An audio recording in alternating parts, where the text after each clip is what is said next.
સુરત જિલ્લા પંચાયત દ્વારા અનઅધિકૃત કબજેદારો વિરુદ્ધ કડક કાર્યવાહી કરાઈ હોય તેમ નોટિસ પહોંચી પણ જગ્યા ખાલી ન કરનારો અને ત્યાં ડિમોલિશન કરાયું છે. સુરત બસ સ્ટેશન નજીકની 100 કરોડથી વધુની કિંમતની સરકારી જમીન પરથી અનઅધિકૃત દબાણો દૂર કર્યા છે. સુરત જિલ્લા પંચાયત દ્વારા રેલવે સ્ટેશન નજીકની 100 કરોડથી વધુની કિંમતની સરકારી જમીન પરથી અનઅધિકૃત દબાણો દૂર કરાયા છે. સુરત રેલવે સ્ટેશન નજીક દિલ્હી ગેટ રિંગ રોડના ward number 7 city survey number 6ની અંદાજે 8037 ચોરસ મીટર વિસ્તારની જિલ્લા પંચાયતની માલિકીની કિંમતી સરકારી જમીન પર શ્રી અંબિકા ઓટોમોબાઈલ તથા રાણા ટ્રાવેલ્સ દ્વારા અનઅધિકૃત દબાણ કરી કબજો જમાવ્યો હતો.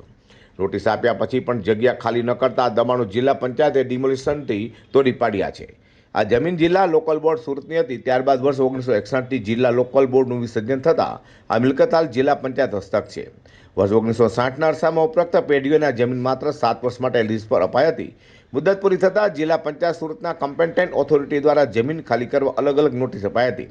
પરંતુ હાલના કબજાદારે જે તે વખતના લીઝ હોલ્ડર સાથે મિલીભગત કરી જિલ્લા પંચાયતથી કોઈ પણ પ્રકારની પરવાનગી મંજૂરી વગર છેલ્લા 50 વર્ષથી બિનઅધિકૃત રીતે કબજો કરી સરકાર જમીન પર ગેરકાયદે દબાણ કર્યું હતું.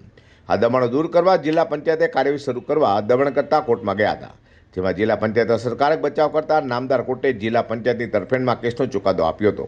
તેમ છતાં દબાણકર્તા દ્વારા સ્વેચ્છાએ જમીન ખાલી ન કરતા ગુજરાત જાહેર જગ્યા એટલે કે અનઅધિકૃત કબજેદારોને ખાલી કરવા અધિનિયમ 1972 હેઠળ 12 મે 2025થી એક માસમાં દબાણ દૂર કરવા આખરી હુકમ કર્યો હતો. જોકે 26 જૂન 2025ના રોજ ફાયર વિભાગ, પોલીસ તંત્ર, ઇલેક્ટ્રિસિટી વિભાગ અને સંબંધિત વિભાગને સાથે રાખીને મધ્યરાત્રે સ્થળ પર હાજર જિલ્લા પંચાયત પ્રમુખ તથા જિલ્લા વિકાસ અધિકારીની હાજરીમાં જ ડિમોલિશન કરી સરકારી જમીન પર બિનઅધિકૃત રીતે દબાણ કરનાર અંબિકા ઓટોમોબાઈલ સંચાલિત પેટ્રોલ પંપ અને રાણા ટ્રાવેલ્સનું કારખાનું તોડી પણ આવ્યું છે, તેમ જિલ્લા પંચાયતની યાદીમાં જણાવ્યું હતું. નોંધનીય છે કે આ જમીનની વર્તમાન જંત્રી મુજબ અંદાજિત કિંમત 100 કરોડથી વધુ છે. જિલ્લા વિકાસ અધિકારી શિવાની ગોયલે જણાવ્યું હતું કે જાહેર મિલકતો પર કરેલા બિનઅધિકૃત દબાણો દૂર કરવા માટે કડક કાર્યવાહી કરવી અત્યંત આવશ્યક છે. આગામી સમયમાં આવા પ્રકારની અન્ય અનઅધિકૃત દબાણો સામે પણ સખ્ત કાર્યવાહી કરાશે.